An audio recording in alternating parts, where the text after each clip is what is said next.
The place, just outside the Virginia Capes, and the year 1807. An American frigate, the Chesapeake, has been fired on and boarded.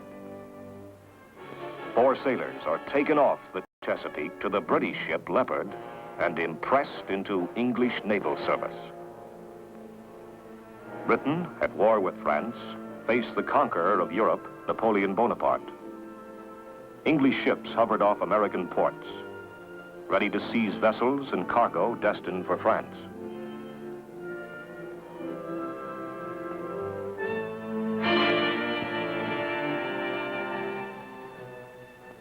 The United States was expanding westward. The Louisiana Purchase in 1803 had doubled the size of the young republic. The Mississippi was now open to its mouth. Down the western rivers went the pioneers. But the British hold on the forts in the Northwest Territory gave them control of the lakes and of the Indians in the area. Naturally, the American frontiersmen wanted the British to get out.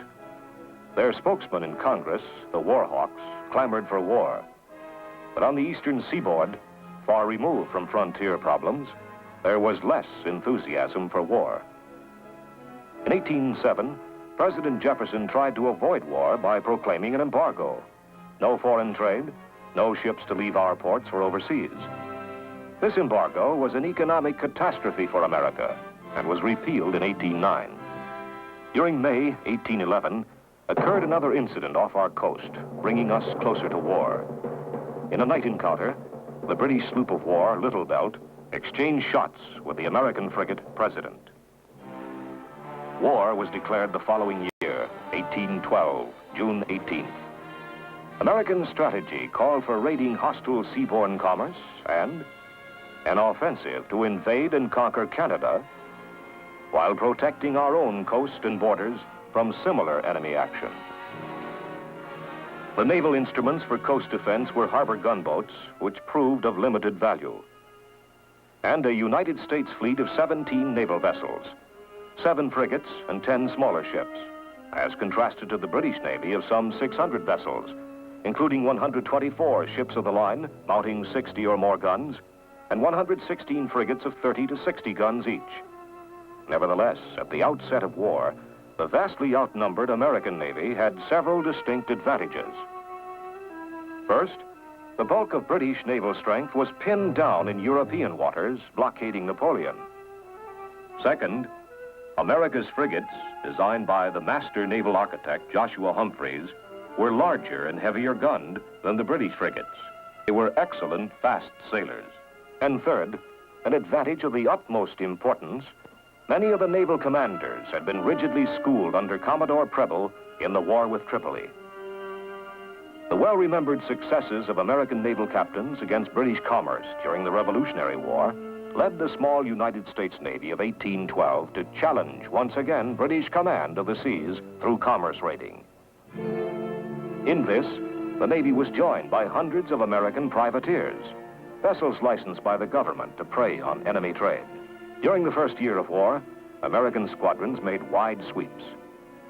Their prime targets were convoys from the West Indies to Europe. Commodore Rogers with the frigates President and Congress, the frigate United States and brig Argus under Decatur, Bainbridge with the Constitution and sloop of war Hornet, all set out to strike the British merchant fleets. Deployment of these American naval squadrons diverted the British fleet in northern American waters from blockading United States ports to escorting merchantmen and seeking out our commerce raiders. Off New Jersey, July 17 and 18, 1812, in one of the most dramatic incidents of the war, a British squadron, including the frigates Guerriere and Shannon, moving south from Halifax, almost captured the Constitution. Captain Isaac Hull, by skillful kedging, narrowly escaped. In a dead calm, with no help from the sails, anchors were repeatedly carried ahead in ship's boats, dropped, and the Constitution hauled up to them. Resourcefulness saved the day. Just a month later, on August 19, well out in the North Atlantic, the Constitution made her most famous fight. She again sighted the Guerriere, this time alone.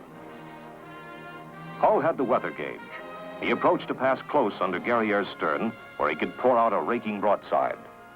But the English Captain Dacres fired all his starboard guns and, wearing ship, brought his other side to the Constitution. He fired a port broadside. Many of the Guerriere's shot did not penetrate. The Constitution's oak sides seemed made of iron, old iron sides. Dacres turned away, but the Constitution came on. Side by side, they ran in a square set to. The Guerriere lost her mizzenmast. It dragged in the water like a rudder, turning her to starboard. The American forced the Britisher to turn still further, crossed her bow, poured in another broadside. The bowsprit of the Guerriere caught in old Ironside's mizzen rigging. Down came Guerriere's foremast and then the mainmast. The ships wrenched apart. So the Guerriere lay, a hulk in the trough of the sea, her gun muzzles rolling under. Too badly cut up to be taken as a prize, she was burned at sea. This stinging victory was a tonic to the Americans ashore. Cheers rang out for Captain Hull, old Ironsides, and a fighting navy. On October 18, 1812, after a spirited engagement, the Wasp captured the British brig Frolic. A week later, 600 miles west of the Canary Islands, the frigate United States met the British frigate Macedonian. Captain Stephen Decatur, by skillful seamanship and accurate gunnery, took the Macedonian and sent her into a New England port. On December 29, 1812, off Brazil, Bainbridge in the Constitution encountered an enemy frigate, the Java, in company with a captured American merchant vessel. Bainbridge fired a shot across the frigate's bow. The Java broke her colors, opened fire, and the battle was joined. The Constitution's wheel was shot away. Bainbridge, though twice wounded, continued in command. Severely punished, the Java was a dismasted and defeated hulk, and like the Guerriere, was destroyed at sea. Off Boston on June 1st, 1813, the American Chesapeake, with a green crew, unwisely sought battle with the crack British frigate Shannon. The day of battle was the first time the Chesapeake's crew had assembled at their stations. She was unready for action. Captain Lawrence, fatally wounded, pleaded in vain, "Don't give up the ship." But demoralization rapidly set in, and the Chesapeake surrendered. In a fiercely fought, evenly matched brig engagement in September 1813, the American Enterprise took the Boxer. Meanwhile, the Essex rounded Cape Horn, the first American man-of-war to enter the Pacific Ocean. Under Captain David Porter, she cruised at will and destroyed the British whaling industry in the Eastern Pacific. At Valparaiso, although in neutral waters, Porter was cornered and illegally attacked by a superior British force. After a long, heroic, and bloody fight, the Essex surrendered. In 1812, it will be recalled, the American plan envisioned the conquest of Canada. The American militia outnumbered the British ground forces in Canada, but English ships controlled the lakes. By water, Britain could supply her forces. She could move them rapidly, and she had secure communications. On the land frontier, there was also the ever-present threat of Indian attack, intensified by Tecumseh's Indian Confederacy. The American General Hull was forced out of Detroit in August 1812 by the energetic Britisher General Brock. Using his lake craft, Brock repelled attacks by larger American land forces. To contest British control of the lakes, President Madison ordered the building of American warships on these vital arteries. By 1813, Commodore Oliver Hazard Perry had built a fleet on Lake Erie. The British Commodore Barclay had lagged behind in this construction race. At Malden, Barclay waited for the launching of his most powerful ship, the Detroit. Here, he could protect the fort at Detroit and cover British water communications for land operations against the Americans on the Maumee and Sandusky rivers in Ohio. Perry established himself at Put-in Bay in a position to sever British communications. On September 10th, 1813, Barclay came out to fight. The British to leeward were in column. The Americans stood down on them. Each fleet had 2 heavy ships and one of lesser strength to form a central group. Perry flew his flag in the Lawrence, 20 guns. The Detroit, 19 guns, was Barclay's flagship. Perry closed the distance. He was exposed to fire, which he could return only with his forward guns. The Lawrence outran her support.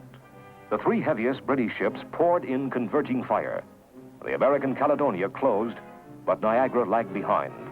The Lawrence was crippled. Her deck a shambles, every gun useless, most of her crew killed or wounded. Meanwhile, the wind strengthened. Fresh American units came up. Perry shifted his flag to the Niagara. In his new flagship, Perry returned to action and broke through the enemy line. With his starboard guns, he raked Detroit, Queen Charlotte, and Hunter. And to port, he fired broadsides into other British vessels. The smaller American vessels closed in on a disorganized enemy. The British flagship Detroit surrendered. The Battle of Lake Erie was won. Perry wrote to General Harrison, "We have met the enemy, and they are ours." This victory severed British communications in Ohio. Their withdrawal overland was intercepted at the Thames River by American troops brought across the lake by Perry. The battle here, in which Perry led a cavalry charge, was another American triumph, putting all territory north and west of northern Ohio under friendly control. As pressure of the Napoleonic Wars eased, naval strength was released from Europe, and Britain tightly blockaded the American coast. Prices soared. Commerce was almost at a standstill. Coastwise freight moved only by wagon. By 1814, British armies composed largely of veterans from European campaigns were sent to America. The United States was to be invaded from the north and from the south. And as a diversion, cities on the seaboard were to be raided and laid waste. The capital city of Washington was selected. At Bladensburg on the District of Columbia line, the British marauders were met by several thousand raw and demoralized militia. The one stout stand was by Commodore Barney's handful of sailors and Marines. Barney's position was overrun. The British entered Washington, burned the Navy Yard, the Capitol, the White House, then retired.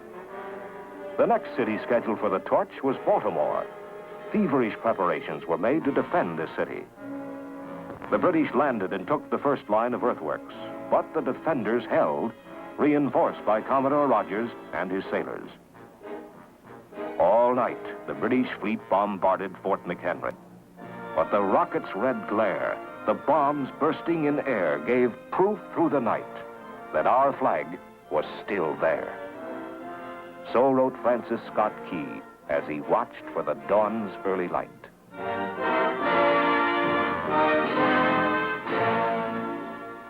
The invasion from the north by 12,000 seasoned troops was led in person by the Governor-General of Canada, Sir George Prevost. Success of the invasion depended on command of Lake Champlain, since there were no suitable roads, and only that waterway could carry an army's supplies. But the United States controlled these waters. Commodore Thomas McDonough had built an American fleet, which was based at Plattsburgh. The British had also rushed construction of a fleet, including the powerful 37-gun ship Confiance. Prevost and his army arrived at Plattsburgh, where no sizable American land forces opposed him. Early in the morning of September 11, 1814, the British squadron sailed to engage McDonough. The American fleet waited in the bay under Cumberland Head in careful formation, ready for action. McDonough had chosen his position well. The British fleet had to approach the American column with their bows presented and open to the dreaded raking fire. The British Commodore Downey had 4 strong ships: Confiance, Linnet, Finch, and Chubb, plus gunboats. The Confiance was scarcely ready for action. Shipwrights had just left her. crew had just reported aboard. Another example of an unready vessel. Downey knew that the two strongest American vessels were on the windward or northern end of the column and decided to concentrate 3 ships against them. The Linnet and the Chubb were to engage the Eagle, while the Confiance was to anchor athwart the bow of the American flagship Saratoga. The Finch and gunboats were to attack the American rear, the Ticonderoga, Preble, and the galleys. But fortune was with McDonough. The wind failed the Confiance. Forced to anchor, she was fired on by the entire American column. In return, the Confiance fired her first broadside, and the Saratoga lost 1/5 of her crew. Aboard the Confiance, Downey was killed. The Eagle was attacked as planned by the Linnet, but not by the Chubb, which became unmanageable and surrendered. The Finch grounded, so the American rear was attacked only by gunboats. The Confiance and Linnet fought against the American Saratoga and Eagle. After an hour and a half, both flagships were shattered. At the critical moment, McDonough, by use of a spring line, pivoted his ship to bring fresh batteries to bear. The issue was decided here. The Confiance tried the same, but was slowed by battle damage. The crew panicked. The Confiance struck her colors, followed 15 minutes later by the Linnet.